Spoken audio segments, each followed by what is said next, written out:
Well, the high school football season officially ended about a month ago with the final round of the state playoffs, but it's not officially over here at Channel 8 until we unveil our 1992 Dream football team in the Channel 8 viewing area, and we have our All-Star special, which you're seeing in the next hour here on Channel 8.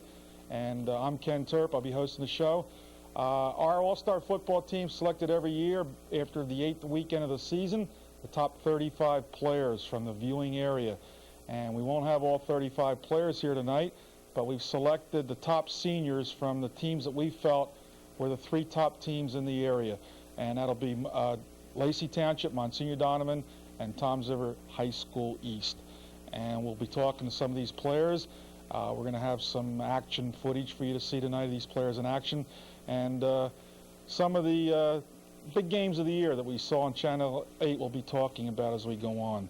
And I'm going to go right to our players. I might mention that the selection committee to come up with this team consists of Rich Steigman, Ron Emmert, Tony Sermarini, and George Jeck, who work with us here on the Channel 8 Game of the Week.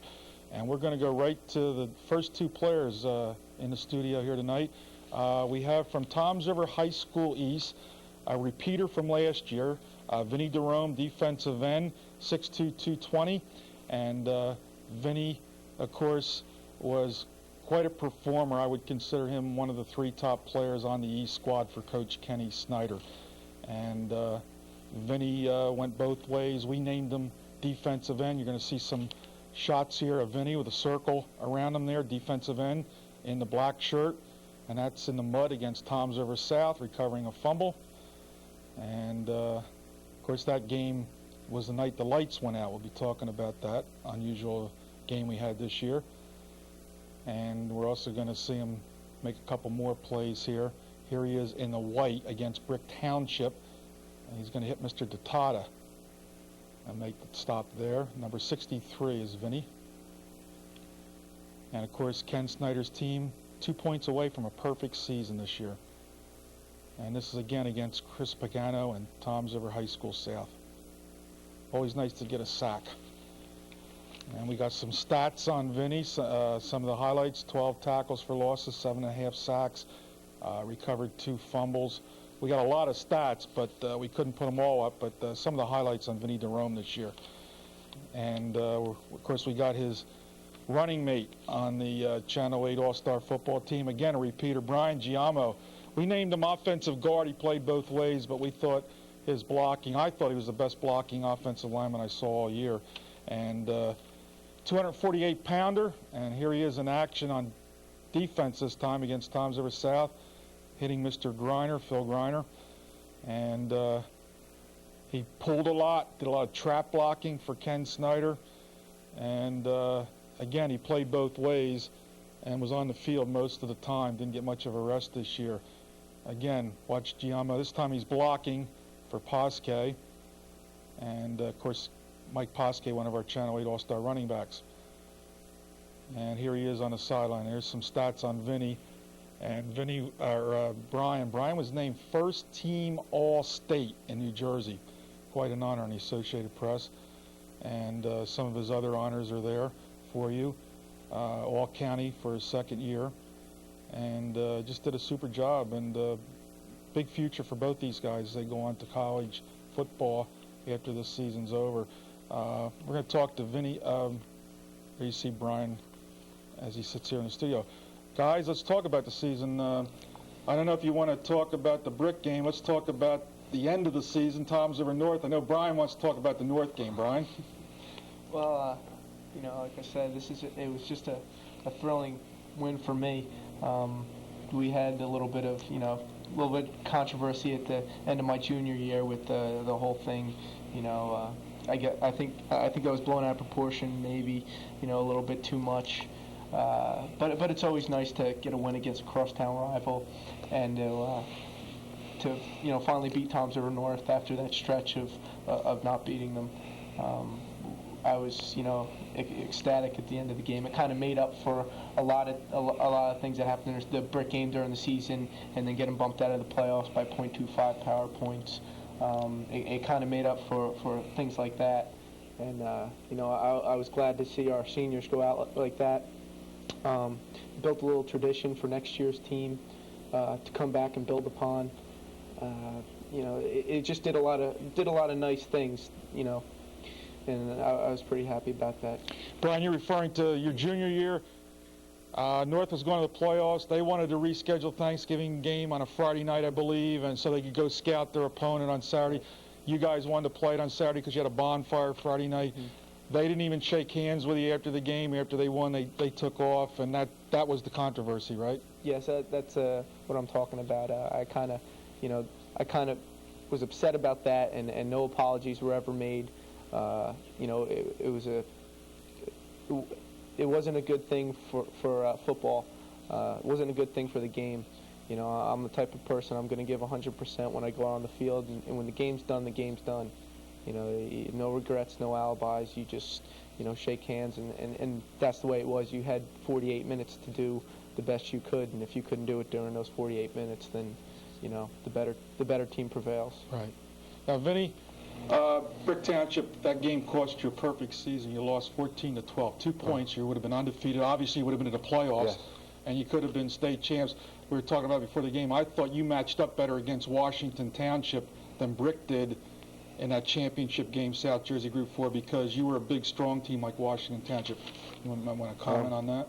Yeah, like, if we were in the playoffs and everything, and we went to Washington Township, we know we could have matched up with them, size and everything. And we probably had a little more speed than they did, and we probably would have been able to compete with them and prevail in the end. More power. Was the Brick game basically a couple of big plays across the undefeated season? I think about that ball squirting loose. You were ahead 7-0 in the first quarter, driving for another score, down in close inside the 5. The ball pops loose. The Brick defender picks it off and goes 95 yards. All of a sudden, instead of you being up 14-0, it's a tie ball game. Those big plays, they just killed us. I mean, like that fumble, we just took it, and then that got their spirits up, and they just kept going, and they got the fake punt. It's got them the first down on the 1 yard line, and they scored, and they were up, and we had scored, and we just couldn't get the 2-point conversion to at least tie. And that would have gotten us into the playoffs even, but it just wasn't meant to be. I mean, we took it, and we just rolled the rest of the season and did what we had to do. Okay, I want Brian comment on Mike Posque, because he's going to be coming up on the show a little later on, and we'll unveil him in a little while, but playing with him. Mike's a good friend of mine and good friend of, the whole team. We were kind of close this year, really, all the seniors were a close-knit group. We've been playing with each other since freshman year, and Mike's just so genetically gifted. There's not much more I can say than he was probably one of the best players in the state this year. He made second team All-State. He's just his talents are untapped. He's got 4 more or 5 more years of college football to play, and it's scary to think what he can do at the level that he's going on to play at. And very quickly, because the time goes fast, tell people where you think they're going to school, Vinny.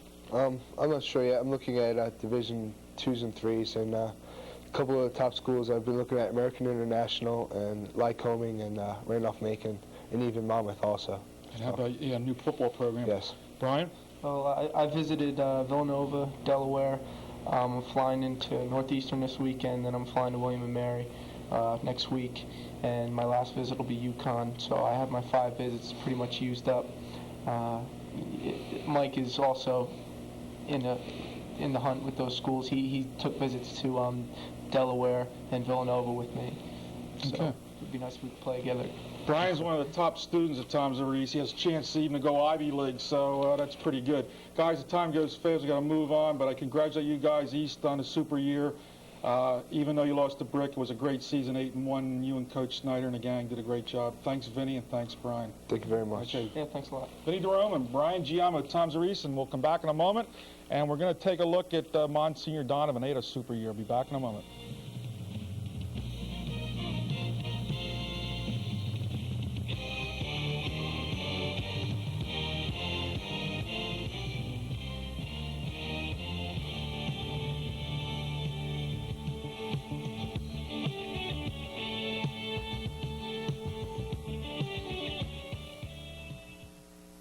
Steve's been practicing every day for the amateur surfing contest, but he's already a loser. He's been taking speed uppers to feel more aggressive. Drugs and sports don't mix. Drugs affect the body's ability to perform at its best. An athlete may believe that they are performing better, when in reality they're not. The National Council on Alcoholism and Drug Abuse of Ocean County and the Ocean County Council Boy Scouts want you to be smart, don't start. All right, we are back, and we're going to talk about Monsignor Donovan football. The Griffins had an outstanding season under Coach Dennis Toddings. They won 9 games, they lost only 2, and they accomplished something no other Monsignor Donovan team or St. Joseph before that ever accomplished. They reached the championship game in Parochial A division. So 9-2 season, and we're going to talk to 3 of the standouts here from the team on our Channel 8 All-Stars. First of all, Hugh Murphy, who was named defensive lineman, and Hugh, 6'3", 210-pounder. There you see Hugh, and he had quite a year both ways. Let's watch Hugh in action. I believe this is Bishop R. making a tackle. There he's circled in the blue. Defensive position. And again, this is the first round of the state playoffs when they beat Bishop R. And then here's the only defeat in the regular season to undefeated Manasquan. At the time, Manasquan had the longest winning streak at the Jersey Shore. And that game was played at Donovan under the lights. And there's Murphy scoring a touchdown from his tight end position. So two-way player, 39 tackles, 32 assists, 7 sacks for Mr. Murphy. Outstanding year. And a big reason why the Griffins had the big season. And we also have a player who I thought was a great blocker, running back. He did it all, played linebacker. We named him linebacker. Damian Haas, 5'10", 205 pounds. Damian on the left there. And he really had a super year. And he had a big game in that playoff game on Channel 8. And here it is against Bishop R. And you're going to see Damian intercepting and going all the way, number 44 in blue for the Griffins. That was a big play. That really had the Griffins rolling on to that first round win in the state playoffs. And there's Damian calling the signals in that defensive huddle. Here he is in that game against Manasquan, against Vic Caboose club on defense. And again against the Warriors from Manasquan. They gave him a tough game. Manasquan went undefeated through the league, and the toughest game they had was with Monsignor Donovan. And there's Damian being congratulated by his coach on the sidelines. And we also have Mike Lacey here tonight, as you see some of the stats on Damian, with 74 tackles on the year and 45 assists, and that 1 interception you just saw for the touchdown. Going on to Mike Lacey, we named him offensive line. There is a 6'5", 230-pounder on your screen, and Mike just really did a lot of the key blocking for that running attack of Dennis Toddings, and here you see him in action doing the blocking. And again, on the offensive line, open up the holes, doing some pass blocking there. And of course, Ryan Concord was on our all-star team as a junior running back, and a lot of it was due to Mike's blocking up front. And again, here's the Bishop R game. He intercepts the pass and got the Griffins rolling in for their first score. So Mike did it all. And there he is on the sidelines. Rare time he's off the field. You don't see that happen too often with Mike. 85 tackles, 2 interceptions, and you just saw the big one there in the playoff game. And 10 sacks. That's really an outstanding season for Mike Lacey. And guys, let's talk about the season. I know Hugh Murphy wants to talk about a win over the Golden Eagles of Central Regional High School. And that's been a rivalry, I guess, since the 60s. So, Hugh, why was that such a big win for you? The feeling of the team and a little bit about the game. It was a real big game. It was homecoming that night, and the place was packed. And halftime, we were down 14-7, and we started coming back. We kicked a field goal, cut it 14-10, and we were driving again in the fourth quarter. And with about 2 minutes left, we threw an interception at like the 5-yard line. And a lot of people probably would think it was over, and probably a lot of people started leaving. But all year, like our team, we never gave up. We always hung in there, and we stopped them. We forced them to punt, got the ball back with a minute left, and had a couple big catches. A.J. Bontempo had one, drove down the field, and we ended up scoring with like 20 seconds left. Jamie Tonnings ran it in, and it was like 10 seconds left, and it was like an unbelievable game. We pulled it out, and a lot of people didn't think we were going to. It was just a great game. At the time, the Golden Eagles have gotten off to that good start under their new coach, Dan Duddy. They were 5-0, and then they slumped the second half of the season. You guys kind of had something to do with that. You got them in the second part of the year, and when you beat them, they kind of slumped the rest of the year. Yeah, well, I think we both came into the game about like 5-1. I think we both lost the week before, and then that was a real big game for us as far as making the playoffs. Because as far as power points, we picked up a lot of points from beating Central, and we went 6-1, they went 5-2, and that was a real turning point in the season. Damian Haas, one of the games on Channel 8 we did this year was the Manasquan game. Manasquan has really ruled in the C. They were in the C division there, where they were winning championships left and right. And Vic Taboo's team had gone into that game in Toms River with the longest winning streak at the shore. How'd you guys feel about that game? You gave them a real rough battle. It was a tough game. Yeah, well, we actually thought in our heads we could beat them. There was no chance that we were going to lose this game. It's not like we said, well, they have this big winning streak going, we have no shot. No, we practiced that week to win, and that's how we practiced. And we went out into the game. There was a few plays that really broke the game open for them. The quarterback sneak that went for 47 yards for a touchdown. The 77-yard run right before the half. They were a good team, but if you took away some of those good plays and key plays, it would have been a lot better game, and I think we could have pulled it out. Now, Mike Elsey, Bishop R game we did on Channel 8, that was the playoff win, and you guys met a big, strong team, but you handled them. You won by 2 touchdowns. How about commenting on performance of the team that day? That was a very happy day over Monsignor Donovan. Yeah, well, that was a huge game. It was the first ever playoff game on our home field, and big crowd, and we just came out, played our hardest, and we got the job done. They came ahead of us. They were ahead 3-0, and we just made some big plays on defense. Damien's interception, and I don't know, we made the big plays, and when it counted, we got the job done, and we just beat them. They had the all-state kicker this year, the field goal kicker. Oh, yeah, he booted a 52-yarder against you guys, us. right. Unbelievable. That was a beautiful day for football.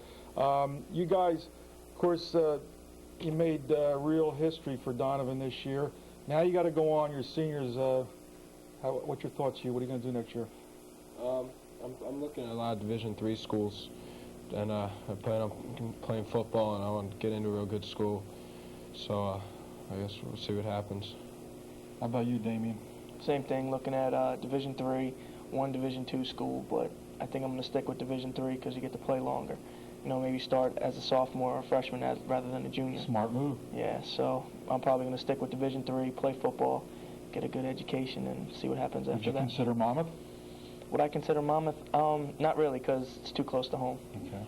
And very quickly, Mike, where are you going? Right now I'm looking at University of Penn, University of Dartmouth, and probably UMass. Okay. Congratulations, guys, on a great year, and I'm glad you could come over here tonight. Have a good year in college, okay, next year. Thank you. a lot. Thank Okay. We're going to come back with some more Channel 8 All-Stars in just a minute, so don't go away. And we got some more outstanding talent coming in for the show tonight.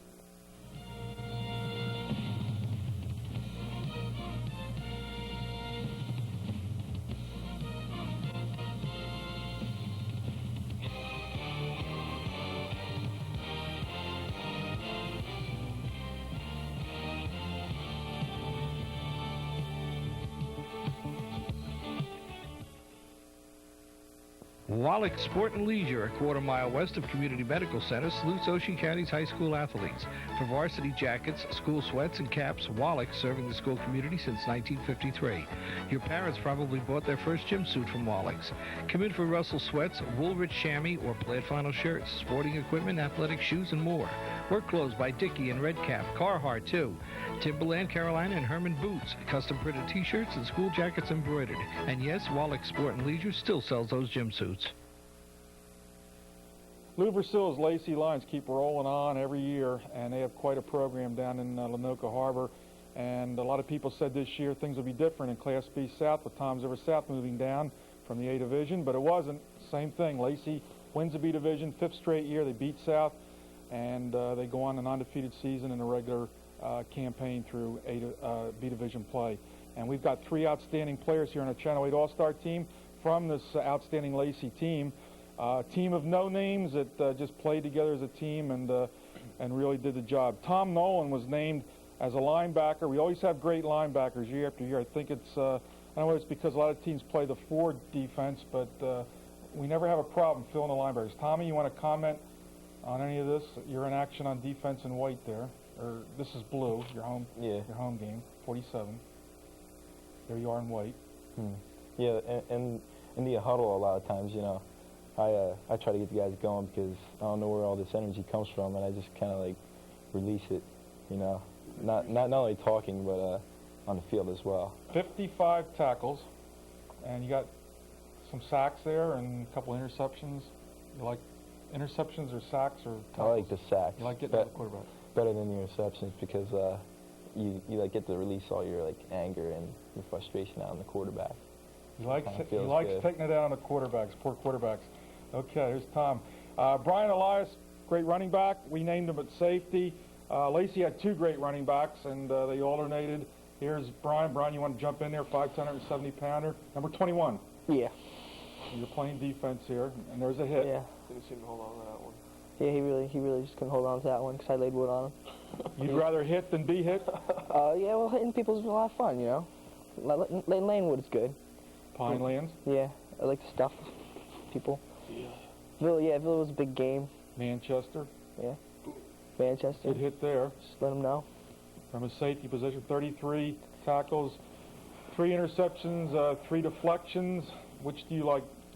I definitely like tackles. You like hitting mostly I go for a tackle instead of interception most of the time. Want to get that good hit and make them feel it, Yeah. fight for it? Yeah. All right. And our third player, Matt Coffey, defensive lineman, 6'2", 215. And Matt, we're going to see in action here against Manchester and Pinelands. You want to jump in there and comment? You're 55. There he is, defensive end. All right. That guy was a little slow, sorry. It was really muddy. I had him, though. It was cool. Quickness there, Matt. Yeah, it's nice.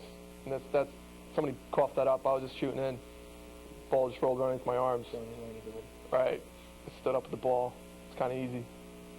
Here's a sack. Right here, that guy held me. I would have, and yeah, see. You get in the guy's face, and the backs can move to where the guy's throwing the ball, and they either just cream the guy or interception. Now you guys I have to keep outside contain on that. The guy came up through the middle, so I just stepped around. I came in and I hit him. His knees came up my gut. That was a good hit, though. There's some stats on Matt. 71 tackles, 15 sacks. 15. You guys working schemes that enable you to get to that quarterback? Is that your quickness we saw in that one play, getting off the ball that accounts for all those sacks you had? No, it's not so much the quickness, but the drop, and I have to keep outside contained. And sometimes I just run into the guy. And then with the schemes, no, not really. It's just the D-backs do their job covering the guy, so the quarterback doesn't have a lot of time, and he's got to make a move or run. And if he runs, I got him on the outside. If he comes up the middle, like you saw in the Pineland clip, I just step around and clean him a little. You know, it's nice. You like that? Yeah. Tom Nolan, a lot of talk about South coming down to the B Division, challenge you guys. What was the feeling on Lacey when you heard the new alignment and South would be coming down? How'd you feel about it? Because you had won 4 straight. Now here's a team that didn't want to go to the B Division, was fighting it, and comes down. And how did you feel? What was the talk in that big game? Well, when we first found out, you know, we were like, wow, because like the year before, we found out, or we saw them win the South Jersey Group 3 state championship, and when we found out that we were playing them, we were really excited to play them because it was like a challenge, and we heard so much about South in the A Division, and we wanted that challenge, and when we faced them, I think then we like hit our peak, and it was just very intense for all of us, and when we beat them, we were all very happy. It was a great game. Kind of a family rivalry. Brian, you're telling me interesting thing. The twins, Tommy and Richie Malik, played linebacker at South. One of them coaches at Lacey, one coaches at South. Tell me about that and the feeling, how that affected the game. Well, it was very intense. We wanted to win the game for Malik, and we wanted to win the game for Hef too, because he teaches there. Talk about Coach Heffernan. Yeah, and so like we really, it was kind of like bragging rights, because they're pretty bad, you know. But, you know, we own B South, and we have for a while. And we just wanted to let them know that, you know, we can take their stuff. Don't mean. Huh? Yeah, it was very intense, you know. It was intense week of practice. Half of them, like, once the game that was the week before was over, it was just like, that's all we were saying, South. Like on the bus, now it's South. And Mouth is the same way, you know. There was a few blow-ups in practice and shoots and things like that for mistakes, but it was intense, you know. We really wanted to win the game for them. That came on Halloween. That was a Halloween game. They beat South 14-0 down at Lacey. Next year, Lacey will be going up to play under the lights at Detweiler Stadium. Matt, how about the Central game? That's always been a great rivalry. Central had started off on a new coach, got off to a great start. Second half of the year, I think, played the toughest part of their schedule, and then they got you guys. What was that game? Was it still intense that you played up at Central this year? It was a game on Channel 8. I made it intense because it was like I've played with most of these guys since Pop Warner. And guys from Central?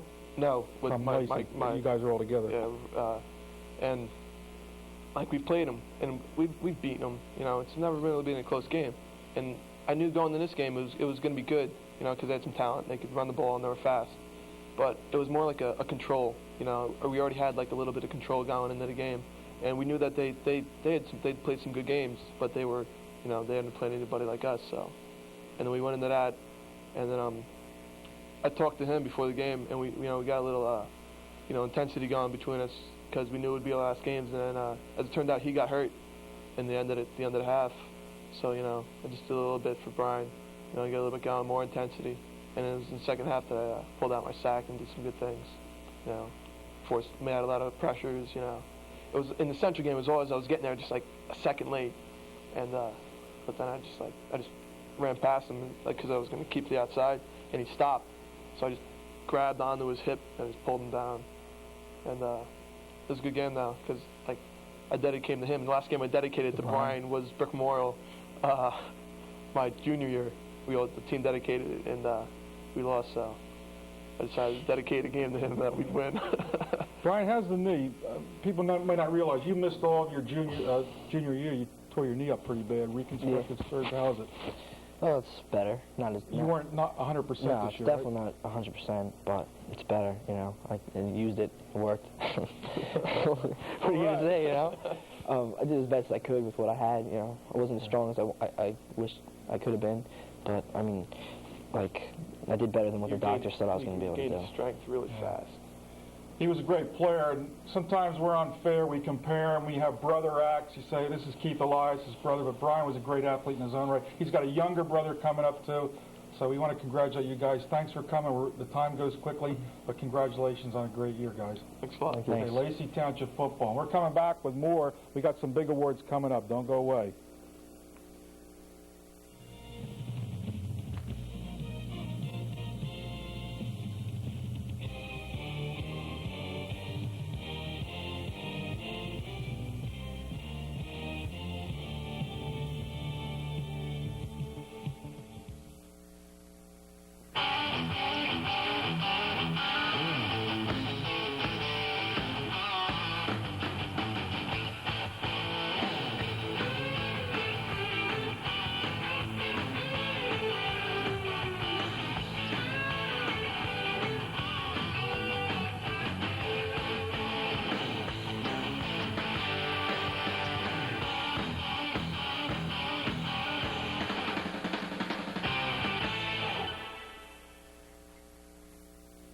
All right, we have three more outstanding players from the lines of Lacey Township, the Class B South champions, 1992.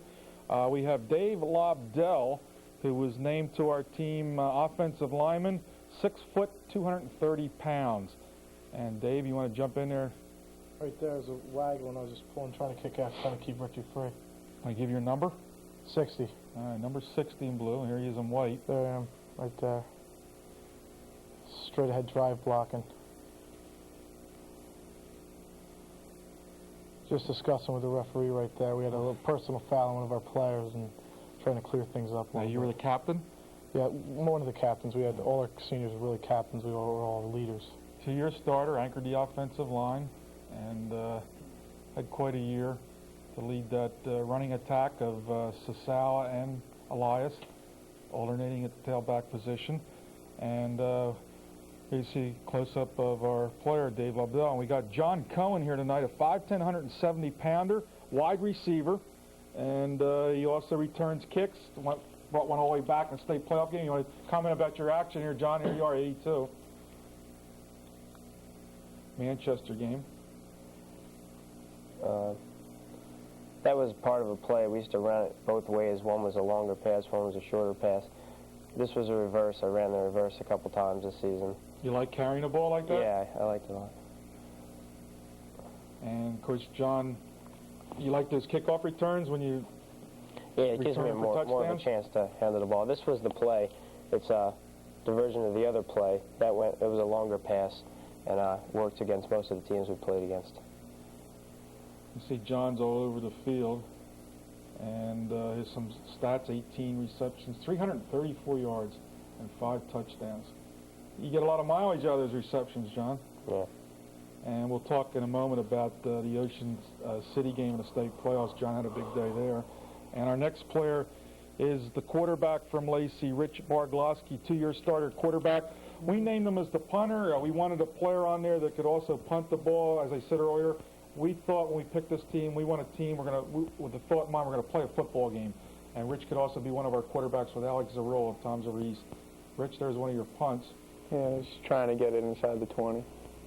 Were you happy with your punting this year? We named you as the all-star punter. We thought you had a good year. Yeah, I probably did an okay job, giving the team good field position. I hear you talking quarterback talk, right? Yeah. Coach Versillo and... Maybe trying to ask him to throw the ball. And comment what your... This is where you're... Did you run much out of the pocket like that? No. I was... You had pretty good protection. Wasn't planning to be a run. No, my offensive line was excellent. They did a great job this year. Best punt, 37 yards. You remember who that was against? No. Okay, I had better punts than that, but... Yeah? All right, so they pulled that off, obviously, one of the games we did, I think. All right, let's talk about some of the other games on the schedule. We had 3 of your guys here before. Dave, we haven't mentioned, we talked about the threat of Tom's River South challenging you in the B Division. You won again 5 straight years. Let's talk about the fact you played 3 teams in Class A South this year and you beat them all. Maybe that Southern game. I thought Southern was really confident. They were on a roll, and I think they thought they were going to beat you guys down at Lacey.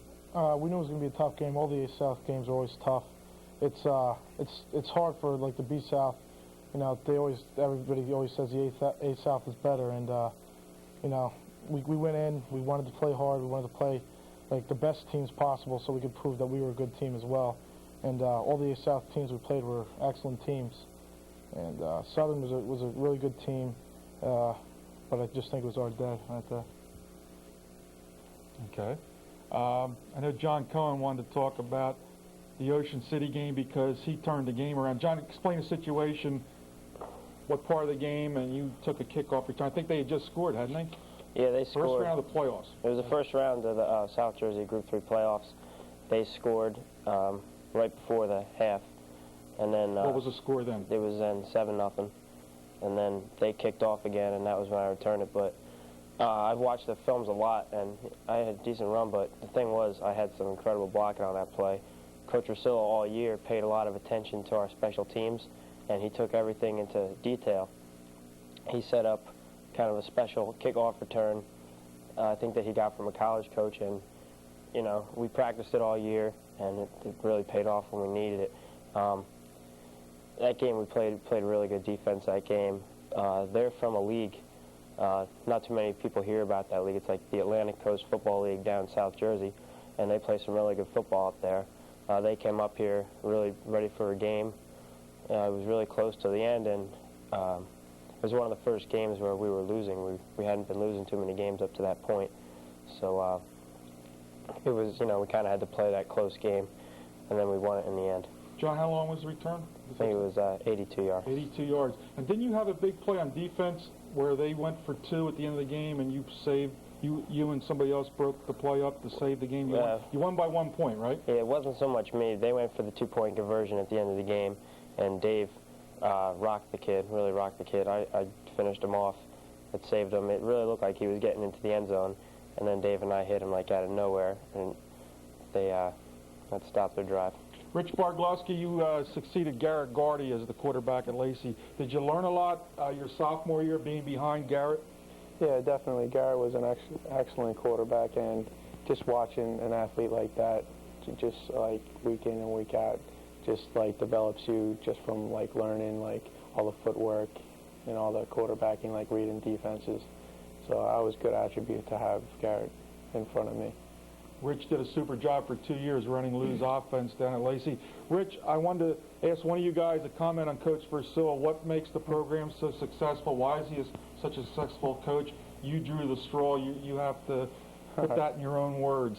Well, no doubt, Coach Versilla is the reason why Lacey football has been like dominant over the past few years, because we haven't had like a lot of big time Division I talent, and he's like, you know, worked hard in the off season, getting everybody in the weight room and getting all the players involved, and then you develop a lot of good quality athletes, and in season he's just, you know, great football mind. It's great like as far as like during the games, he, like, you know, moving chess pieces around. It's kind of like that. He just counters one coach's move, and that's the main reason for our success. And you guys may want to, I know Coach Hepperton plays a big part too, right, Dave? Coach Heff's the best.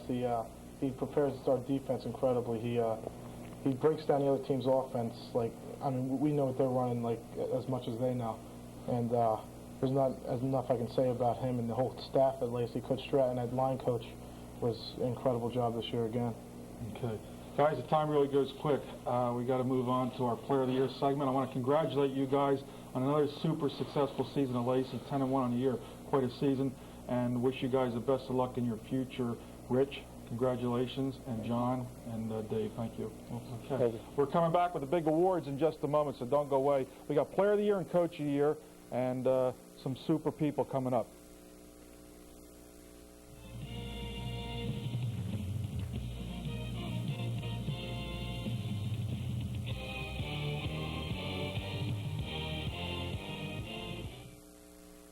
Wallach Sport and Leisure, a quarter-mile west of Community Medical Center, salutes Ocean County's high school athletes. For varsity jackets, school sweats, and caps, Wallach serving the school community since 1953. Your parents probably bought their first gym suit from Wallach's. Come in for Russell sweats, Woolrich chamois, or plaid flannel shirts, sporting equipment, athletic shoes, and more. Work clothes by Dickie and Redcap, Carhartt too. Timberland, Carolina, and Herman boots, custom printed t-shirts, and school jackets embroidered. And yes, Wallach Sport and Leisure still sells those gym suits.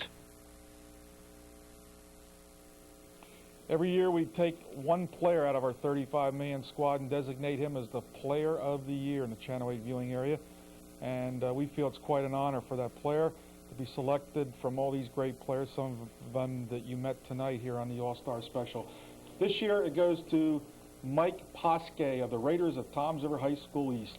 And Ken Snyder really had a gem in Mike Posque. And of course with Giamo and DeRome, I mean, to single out Mike, right on his own team. Here's Mike in action. Mike, if you want to comment, you're a running back. There you go, number 9. Mm-hmm. You want to comment on the action that was against Toms River South? You scored the touchdown. You also played linebacker. Here you go again. If you can remember any of these plays. Yeah, we just moved the ball real well. Against South. Yeah. In the rain. Got off to a slow start. 14-0 you were Yeah, down. they jumped out on us. And look at the rain coming down, Mike. This whole series right here, we just held onto the ball, kept it on the ground. We had Giamo and DeRome here earlier, and here the guys blocking for you there, right? They did a great job this year. Now, Coach Wolf of Brick, that was the only game you lost. What's he saying to you there? Just wish the best of luck throughout the season, and just, you know, great team that we had, and that we're going to win a lot of games, he was telling us. There's your stats, 156 carries, 969 yards, 11 touchdowns. That's your offensive stats because we named you as a running back, but you had a lot of great stats on defense. Which stats mean the most to you? You made first team All-State, second team All-Shore. Well, basically the team stats mean the most. 8-1, I think that's the most important stat. And of course, like our team defense and team offense. So I think that's the most important stat. We have 3 big, we call them the little Heisman trophies here, Mike. on our set tonight. You're going to go home on one of them. It's got your stats engraved on it. Congratulations. Thank you. Mike, I want you to tell me a little bit about that South game. We saw the highlights there in the rain, and you mentioned you got off to a slow start. That's a big game for you. You were down 14-0, but you came back. Yeah, they jumped out on us, and it didn't even phase us. We just kept with our game plan and just kept moving the ball, stayed focused. We didn't let it get down, you know. Just real nice effort by like our receivers, and our offense just kept the ball moving. I'd like you to comment on your coaching staff. And Coach Snyder's been our Coach of the Year in years past. Playing for Coach Snyder, what it was like? He's a great coach. You know, I moved around a lot. I played my junior year. I played tight end, and then I moved to fullback my senior year. And I think it was a great move for me and our team. Now, when did you know they were going to make you a running back? Now, here's a guy, 6'2", 234, playing the line, playing linebacker, playing tight end, and all of a sudden you're going to be a running back for your senior year. When did you know, and how did you feel about it when they told you? Well, we talked about it after my junior season, and I liked the idea, and we figured give it a try. And you really dominated running the ball. I thought one of your best games was the brick game, even though you lost the game by 2 points. How did you feel? What were your thoughts on the brick game? We mentioned this earlier with Giamo and Jerome. Only 2 points separated you, Tom Zarice, from a perfect season. Yeah. Actually, it was only 2 plays, actually. Brick got us on a fake punt, and they got us on a fumble we had. And we were going in for a score. We're going to be 14 up on them, and we fumbled the ball, and they throw the ball down the field. And that was the ball game. I kind of felt you had a better team than Brick. I thought the Brick coaching staff got a lot out of their team this year, going to the South Jersey final. I want to mention the fact your sophomore year you played defensive end, I guess, and then you moved back and forth. 1 year you were a defensive lineman, 1 year you were a linebacker, back and forth from your sophomore year. How did you feel about that? Did it bother you moving back and forth? Not really. It made me a better all player. You know, I could the transitions were real easy because I could jump around and just help the defense out. Which one did you like better, defensive end or linebacker? I like defensive end. Why? The pass rush. You like getting to the quarterback? Yeah. Okay. Your team this year was a veteran team. You expected to do well, right? You were pointing for a big year. And if you'd gotten into the playoffs, we were talking about this earlier, I thought you matched up well with the team that won it all, Washington Township. How did you feel? Did you get a chance to see Washington Township? No, I didn't. We didn't go to any playoff games. I felt we missed the playoffs by a quarter of a point. That close. The PowerPoint system. And it was disappointing, but we had a great season. Mike, I got to get back to that South game because something happened that night I never saw before. The lights went out in the second half of the game in the rain. A night game, no lights. It was an eerie-looking place that night. I think the bands saved the day. They were playing back and forth. There was no trouble. I think everybody conducted themselves well at both schools. What was going through your mind on the field that night? What were you doing during the time the lights were off? At first, it was real scary because you had to watch the crowd. You didn't want people running on the field and stuff, so you had to watch your back. But everything got pretty settled down. The band started playing, and we just practiced our offense because we had the ball at the time and just went over plays. It was funny looking down, see you guys down the end zone there where there was a little bit of light and running plays during the lull. But I had never seen that happen before. Did it seem like an eternity to you? I think officially it was like 12 minutes. It seemed longer. No, it didn't really seem that long, actually, because we just kept running, stayed warm, and just practiced the offense. It didn't bother you. And you got a big win over South that night. That was one of the, you always love beating. Yeah, crosstown rivals. Yeah. And you beat North, so you're the city champs this year in Tom's River. It's been quite a career. Mike, where do you see yourself fitting in all these different positions you played? Where do you see yourself playing in college football? You want to go major college? I'm probably going to go 1AA, step down from big-time football. I'll probably play a lot more if I do that. And right now I'm hearing from James Madison, Delaware. Delaware wants me to play fullback, and Villanova. And which position would you really like to play? Would you like to stay a running back or stay with the defense? It doesn't really matter to me. I just want to play. Okay, it's been quite a year for you, Mike. Somehow we left you off last year's All-Star team. We were a linebacker, and we had, I mentioned earlier, we always have a lot of great linebackers, and it's hard to get them on a team. But I think we made up for it this year, Player of the Year. Congratulations on a super year. And Mike, I hope you do real well in college. You succeeded Tony Zambruski, Tom's River North tight end at West Virginia. Guys like Jeff Musselman, Major League Baseball pitcher, we're our Player of the Year in football. Stacy Hall from Central played for Colgate, running back, so you're in good company. Yeah. Do well, okay? Thanks. Okay, Mike Posque, Player of the Year from Ken Snyder's Raiders of Toms of East. What a team they had this year. And we'll be back to see who's going to coach this great all-star team. And right now we're going to look at the rest of the players on the team. We want you to see the rest of the squad not here tonight. So we're going to take a look at the whole squad. Then we'll come back with our coaches of the year. We have 2 of them this year.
Safety is everything, especially at speeds like this, or even this.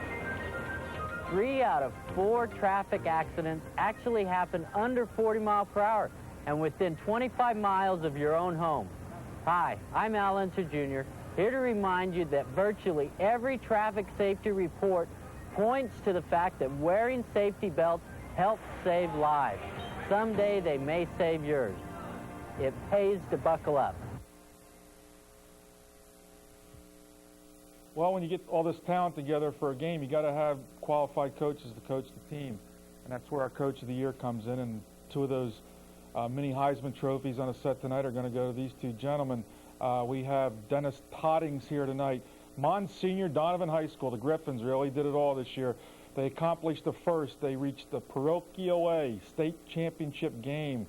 And here's the Griffins. Dennis, you want to comment? Here's your team in action against Bishop R. This is Bishop R. Interception by Damian Haas, and I think one of the plays that broke the game wide open for us. Damian had a great year. Played that play excellent. And some enthusiastic Griffin fans, Dennis. Yeah, we have great fans. I think our fans rate with anybody in this show. They're great kids. And never before have the Griffins gone to a Parochial A final. They've been in the playoffs in different divisions, right, Dennis? Yes, we made the B division in one of my seasons, and we won the B divisions in '76. 9-2 season. 9-2. That guy you were talking to had the same name as you, that football player. Who was that? Yeah, that was Jamie and Josh. 2 of my sons. They both played. Josh is a senior, and Jamie will return at quarterback again next year. Now we're going to come back to Dennis in a moment. Our co-coach of the year is from the Lacey Township Lions. We've been talking a lot of Lacey football tonight. He had a lot of all-stars here tonight, and there he is, Lou Versil. Lou, congratulations. Your second time here on Channel 8 as the coach of the year. Nice job.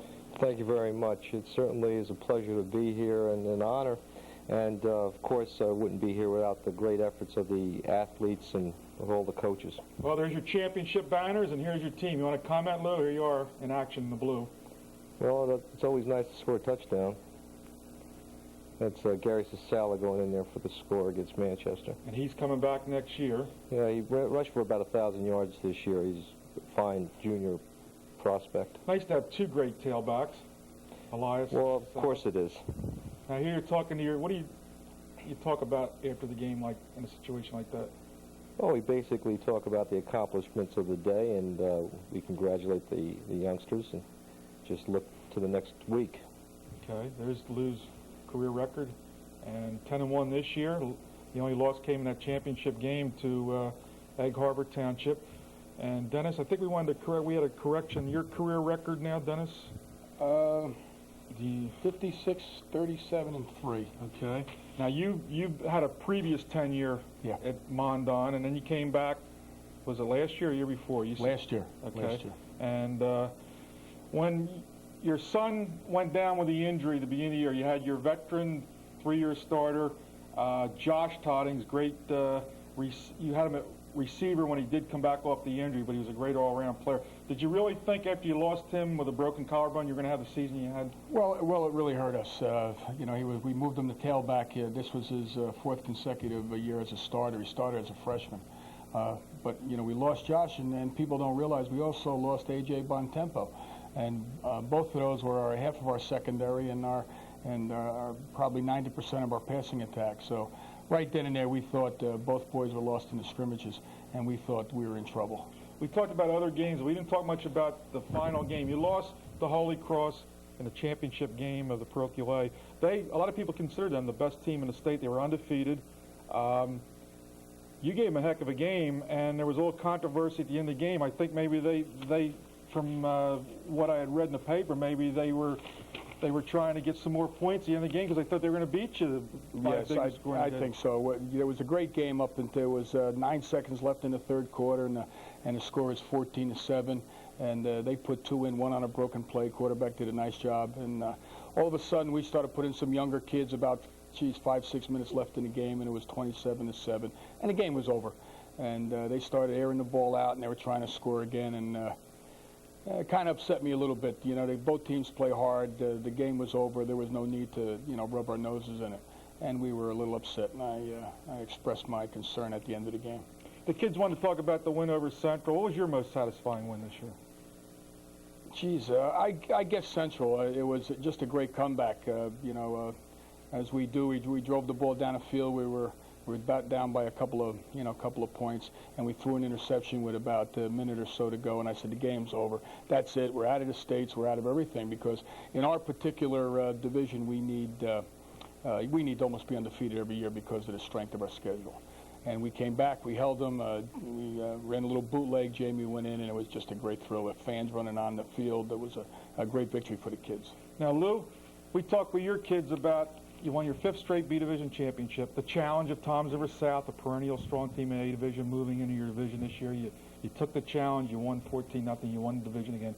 And also the fact that, I don't know if people realize, you scheduled the best outside the conference. You had 3 A Division teams, and you beat them all. North, Brick Memorial, Southern. And Southern Regional. How about your comments on that? The schedule, you play a tough schedule. Well, we feel that in order to get to the States, we have to play the very best, certainly for PowerPoints and what have you. And if we're going to be good enough to be in the States, then we should beat those teams. I savor each victory, so I don't have any particular game that was, special to me. Each and every game was important, and the kids certainly played very hard this year. Is the States the ultimate goal? I mean, above the conference, is that what you're thinking before the season even starts? You want to get to the States? We don't talk about the States, to be honest with you, but obviously you have to be concerned about the possibility of getting there. If the kids are capable of playing that caliber of football, then you have to think about that when you schedule the teams you're going to play. We have a set here. We have a play on a blackboard. When you walked in, you noticed the play right away, Lou. Is that one of the plays in the Lacey Township arsenal, or what? Well, Ronnie Emmerich drew that up quite well. Yes, that's a counter-trade type play, and we do that type of play off of several sets. But it's basically a counteraction. Ron was using that on our Channel 8 telecast for your playoff game and having a little fun with that. You guys, of course, Lou, you've won 2 state championships already. What keeps you motivated? Because I know most coaches put a lot of time in, but I hear you really devote your life to football. What keeps that motivation going now? You've been coaching a long time.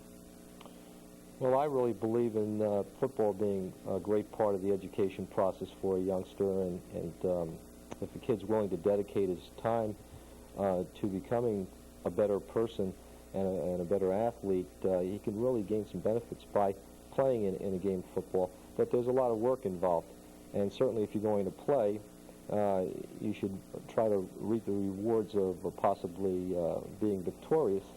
So, just like most coaches, I mean, most coaches in football work at the game. Most other sports you could play at the game to develop, but in football you really have to do some unusual work, I think. Dennis, you played for the legendary Warren Wolf at Brick Township High School. You were a senior, maybe captain of his first undefeated team. Yeah, we were 1960, I believe. 60. Yep. Yeah, we were undefeated. I was his first undefeated team, and we were state champs at that time. The time's going fast here, but I want to point out you played at Bordentown Military Institute, which was a national prep champion under Al Verdell. Floyd Little, the Denver Bronco All-Pro running back, was your teammate. Was my roommate. Yeah. Traveling roommate. You're undefeated there, and you played at Delaware. Did you draw a lot from all these different great coaches in your philosophy? Sure. You have to. Warren Wolf, just a great person, just great personality. At college, I played under Dave Nelson, the late Dave Nelson, and yes, you draw from all the coaches and all the personalities that you're associated with, and they're just great gentlemen. Not only coaches, great gentlemen. Quite a background for Dennis Toddings. You got coaches, boys. He's had quite a year. Lou, as we wrap up, how would you like to coach this dream team we have here tonight in an actual football game? Well, I don't think I would coach them at all because they're so talented. I think I'd just leave them be and maybe direct them a little bit, We want to get a game with maybe Monmouth Cablevision and have our little game and see these kids in action. That would be a lot of fun. That would be for fun. us. Time goes quickly. I hope you folks enjoyed the culmination of our high school football season here on Channel 8. And Lou Versillo, congratulations on being co-coach your 5th straight B Division championship and a 3rd trip to the state final in the South Jersey Group 3. Congratulations. Nice job. Thank you very much. Okay. And Dennis, I really enjoyed watching that Griffin team when we did that playoff game at Bishop R. And congratulations, the pride there and the beautiful press box. It was fun to come over. Thank you. We appreciate it. Okay. Lou Versillo and Dennis Toddings, hope you enjoyed it, folks. I want to thank Mary Jen Beach and Chris Urania for a lot of work behind the scenes, getting all this equipment you see on a set for this show. I'm Ken Terp. For Ron Emmert, Tony Samarini, George Jack, and Rich Steigman, I hope you enjoyed our all-star team. So long.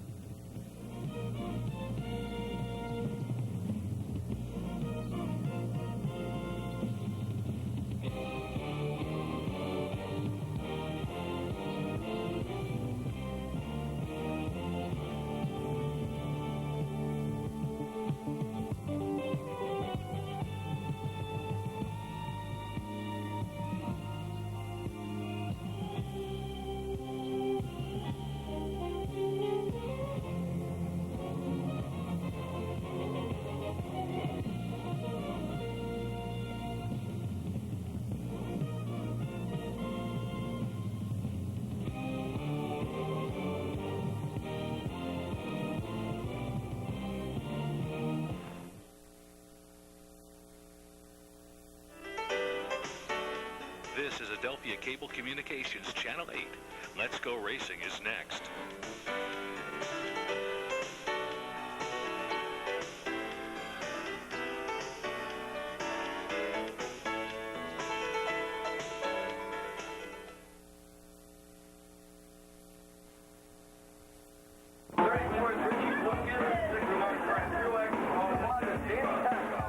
Tonight on Let's Go Racing, there were tears of joy flowing in Victory Lane at the 19th running of the Turkey Derby as popular Dan McLaughlin Jr. drove the hot pink number 38 to the front and on to a big feature win. We'll have all the details and all the action from the rough and tumble world of stock car competition. The modified affordable division is competitive, with over 40 cars battling in the Car Wars, trying to get into the feature race each and every Saturday night. It's a war of attrition, with victory going to the race team with the experience and a will to win. As we keep the focus on the modified affordable division, tonight we talk with a man who knows a lot about the racing business and what the drivers want in a conversation with pit steward Tom O'Rourke. He's been around the smell of burning rubber and high-octane racing fuel for years. He survived a devastating accident at Turkey Derby 11 years ago.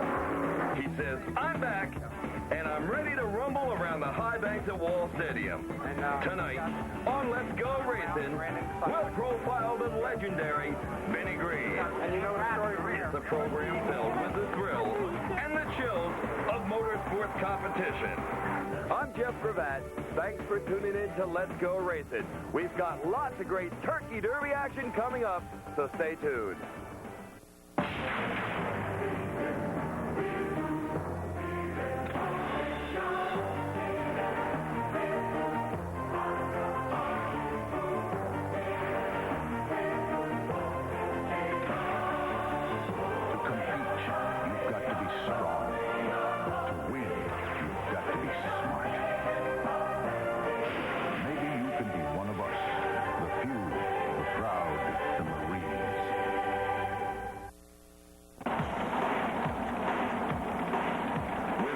Designed specifically to make open-wheel stock car racing more affordable and competitive, the modified affordable division at Wall Stadium has grown to the point where it's not unusual for more than 40 cars to register for competition on any given Saturday night.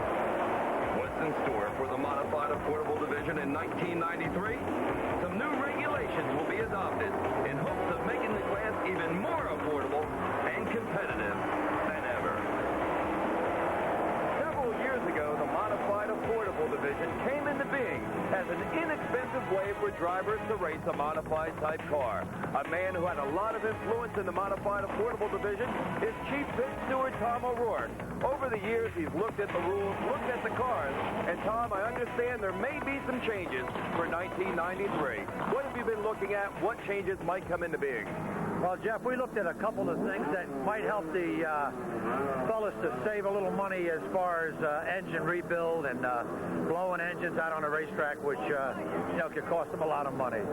So what we really looked at, we looked at the rocker arms, and we felt that maybe if the fellas could go with a set of roller rockers, it might save them quite a bit of money, because the way it is right now, they're changing their rockers 2 or 3 times a year. By putting roller rockers in, they probably buy them once and never have to buy them again. So that was the one big saving. The other one is a dual valve spring that's available, and is available in a stock configuration, so that the fellas wouldn't have to have anything as far as performance stuff in the car. And by putting in a dual valve spring, if the outer spring breaks, the inner spring will keep that valve rod from dropping down and destroying an engine.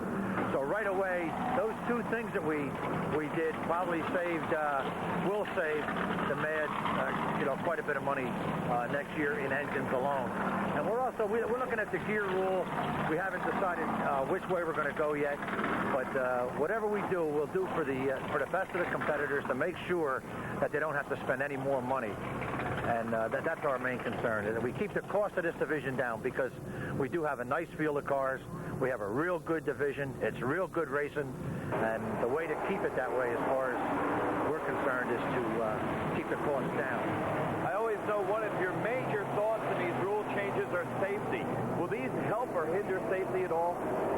It really shouldn't make any difference as far as safety is concerned. We've got a real good tire on our cars now for the MADs. Everybody seems to be real happy with it. We're not blowing tires unnecessarily, let's say. The cars are real strong.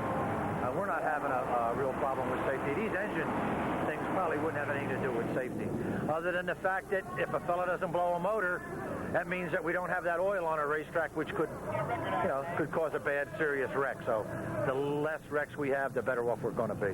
Now, of course, you're a busy man here. It takes more than just you to go over these rule books, to figure out what changes. Anybody else help you in these ideas? Oh, yeah. I've got 3 tech inspectors. Jimmy Cardinale is my head chief tech inspector, and Jimmy's really up on engines and what goes into them and what makes them tick. And I depend on Jimmy and the other inspectors, 100%, because without them, and I talk to the engine builders and try to find out what's available and what's the best thing for the fellas to use.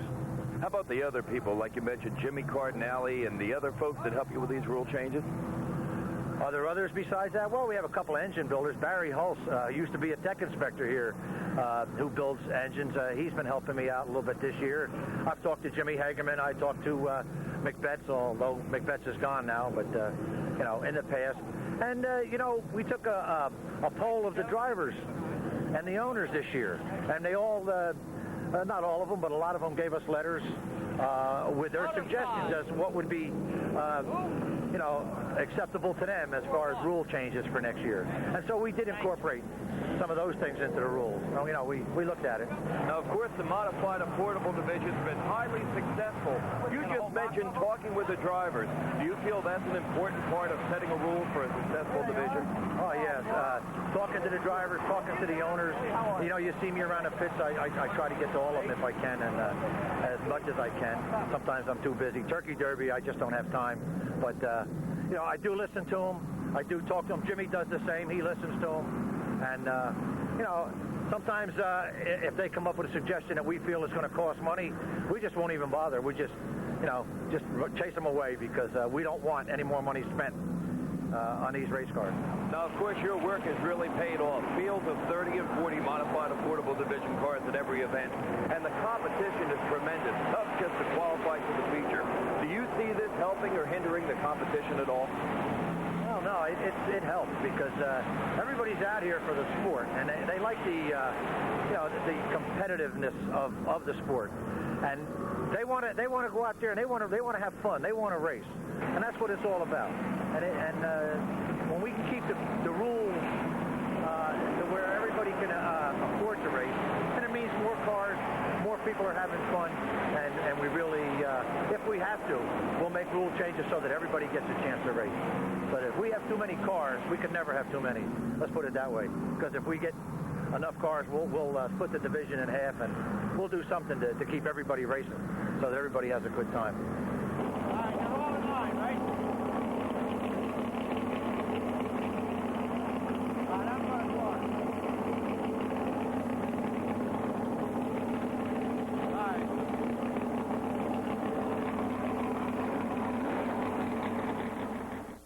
Up, way up.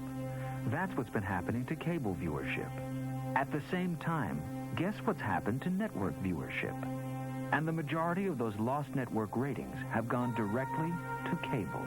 Over 120 million viewers have found cable, and there's a simple way for advertisers to find them.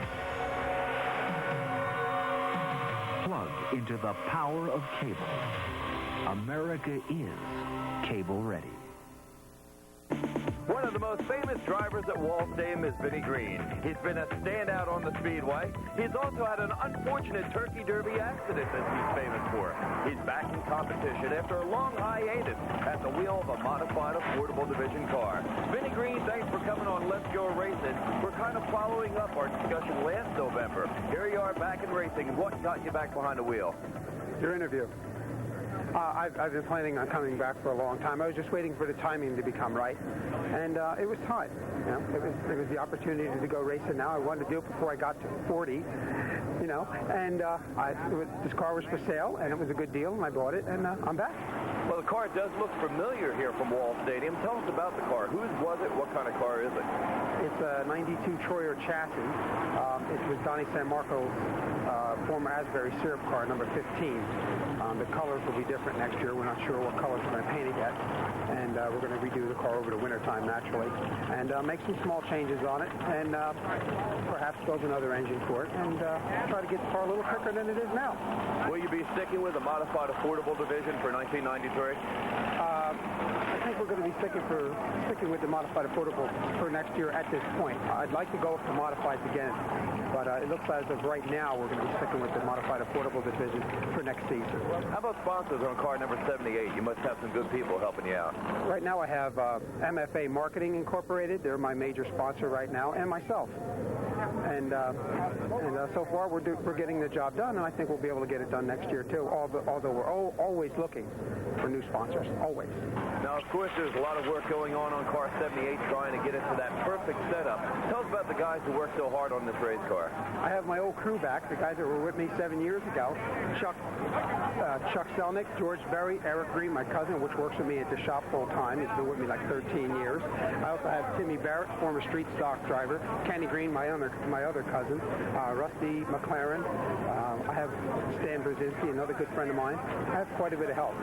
It sounds like you have a large crew. Hard to remember all those names, I'm sure.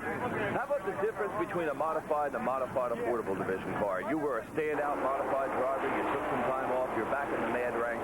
What's the big difference driving the two cars? The biggest difference between this car and my old modified is the power. The cornering speeds are